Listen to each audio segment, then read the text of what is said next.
Morning. No, oh, that's Bertie. Bertie! Shh! Bertie! That's my dog, Bertie. Now he's saying hello. Hello, Bertie! Oh. When I say hello in a particular way, Bertie thinks there's someone at the door because he is an excellent guard dog. Bertie, there's nobody there. And now he thinks there's somebody at the door. Can you hear that? Bertie, hello.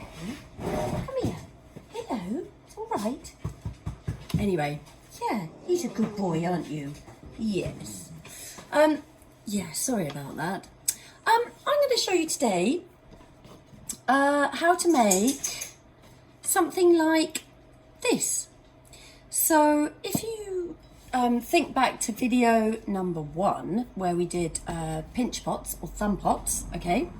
So something like this is just actually 2 thumb pots joined together with a couple of handles stuck on.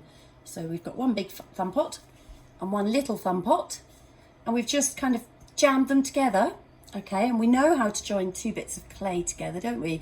Because when I did the spoon making video, I showed you how to join 2 pieces of clay together with the score and slip method. And we would join the handles on in the same way using the score and slip method, always, always, always. And that's it. So there's a little sugar bowl. Oh look, and there's another little spoon that I made a while ago to match. It's quite cute, isn't it? Let's have a look at these cups and saucers. Yeah, so that's just like quite a big thumb pot, quite a big deep thumb pot, and another little thumb pot there. It's quite nice to decorate the underneath. That's a good, yeah, interesting point actually. So I think it's the underneath of your whatever you make is equally as important as the top bit. If you ever do get to the point of decorating and glazing, you need to just bear that in mind, because it's really nice when you pick up a piece of pottery and you look underneath and somebody's bothered to do something nice underneath, or at least it's got a tidy bottom. Oh, I didn't do that on my saucers, so anyway, it is nice. I should have. I wish I had now. So these are super simple to make. I'm just going to show you quickly how to do that. Let's get those out of the way. So I've actually made a little thumb pot just a minute ago because I don't think I'll have enough time to show you otherwise. So it's a case of kind of here's one that I made earlier. And you know how to do them already, don't you? Because we've already done that. So I'm just going to make the other small thumb pot that's going to go on the bottom, okay? Let's just see if I can do that a minute. So just a quick refresher. You're going to press your thumb or your finger. This clay is quite firm because all the other clay I've demonstrated with so far has been really soft, but this one I left the bag open and now it's gone quite firm. But actually, I think that'll be okay because I need it to be quite firm because I'm going to be putting a bit of weight on top of it and I don't want it to just flop. Okay, so I'm just squeezing my way around the edge. Let's come a little bit closer. So that's like one rotation there. It's looking a bit wobbly, but that's okay. Let's see, how do we do this so that you can see again? So I'm just squeezing my way, rotating the pot, using my thumb to go all the way around. So that's 2 rotations, and what we're remembering to look for is a nice even thickness to that rim, okay? So it's going a bit of a funny shape because I'm kind of doing it in a really awkward way, talking to you guys. So let's bring it back here, speed it up a bit, and going round and round. I'm kind of just hoping that this is going to be of a size that is going to look right for my top bit to perch on top. See, because the clay is a little bit drier, a little bit more dry, it's starting to do that thing where it sort of cracks a little bit around the edge, but that's all right. I'm just gonna smooth that off a little bit. Right, so I'm going round and round. So I'm just kind of keeping to that nice even thickness around the edge, okay, just focusing on that. And I'm just going to have a little look. I'm just going to kind of tamp it down on the table so that oops, nearly dropped it, so that bottom sort of rim goes a bit flat because I don't want it to be wobbly. That would be rubbish. So I'm just kind of tapping it down, and I'm trying not to let it spread. So I'm kind of holding on to it like that, and I'm just quite firmly actually sort of whacking it against the table a bit. Let's have a look. Yeah, and so as soon as you get that nice flat edge all the way around, you're good to go. Okay, so I'm kind of happy with that. That'll do. Let's see, what's that going to look like? I think that'll be fine. It's a little bit on the big side, but it's fine. We're going to use that. So I'm going to join the two bits together. So what are we going to do? Score. We've got to score where the top bit is going to meet the bottom bit. So I'm really just roughing that up a bit. Oh, by the way, I've let this one dry out a little bit. So it's kind of what we call leather hard. So basically clay goes through various different drying stages, okay? And they've got names. So basically when you've got soft squidgy clay like this, we call it plastic. It has plasticity, so it's plastic. It goes from plastic and squidgy to what we call leather hard. It's not rocket science, is it? When I touch this clay, it actually does feel like saddle leather, you know, it just feels like leather.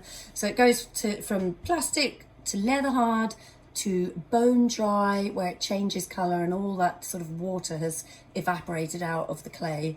And I can only put it in the kiln when it's bone dry.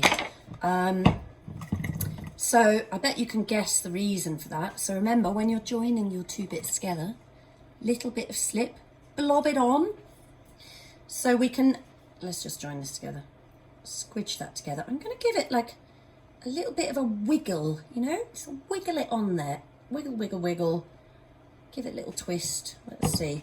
Now that's not going to fall off. There we go, hold on. There you go, join together. Nice, it's a bit like a Diablo thing, isn't it? Yeah, so we can't put clay in the kiln until it is completely bone dry. The reason for that is that if there's any water or moisture at all left inside the body of the clay, when we put it inside the kiln, as the kiln heats up, when it gets to 100 degrees, steam is going to happen. We can't stop steam from happening. It will definitely happen.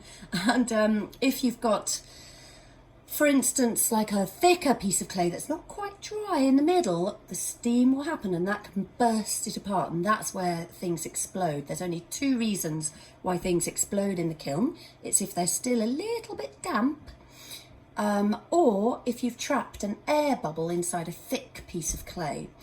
Because obviously the air will expand with the heat as well, and if that's happening, like, you can't stop the air from expanding, it will definitely happen. And at a very low temperature actually, so that will burst clay apart as well. So there's two reasons. So yeah, it's very important to be able to distinguish the different drying stages of clay. Let's see if I can quickly show you how to do a handle. We're going to make a sausage. I don't want these videos to be too long. So again, with sausage making, you know, I'm standing up because I suddenly kind of realised I need a little bit more room, and it just felt uncomfortable, you know, sitting down. It's actually really important when you're doing pottery to be comfortable in your body while you're doing it. Otherwise, I'll tell you what, and I know you're going to get a bad back because you'll be slightly slumping over. Believe me, I know these things. Okay, so I've cut a little a little bit of sausage, nice even little sausage, just kind of thinking about how thick I want it. Gonna curl that around. I actually want to, let's just squidge it together like that. Tiny little bit of scoring and slipping on the tiny bit of slip. There we go. Just gonna squidge those two ends together and just kind of join them a little bit. And I actually want a full circle kind of little handle. Let's see if that'll be okay, won't it? A bit like a kind of trophy it's reminding me of. And I'm actually going to join onto here, the bit here where I've joined it together. because that will sort of hide the joint a little bit. Okay, oh, and we need to score where it's going on here as well. So I'm just gonna do a little bit of scoring like that. Can you see? Both bits scored, ready to be jammed together. Okay, I'm just gonna press that onto there, squeeze it down.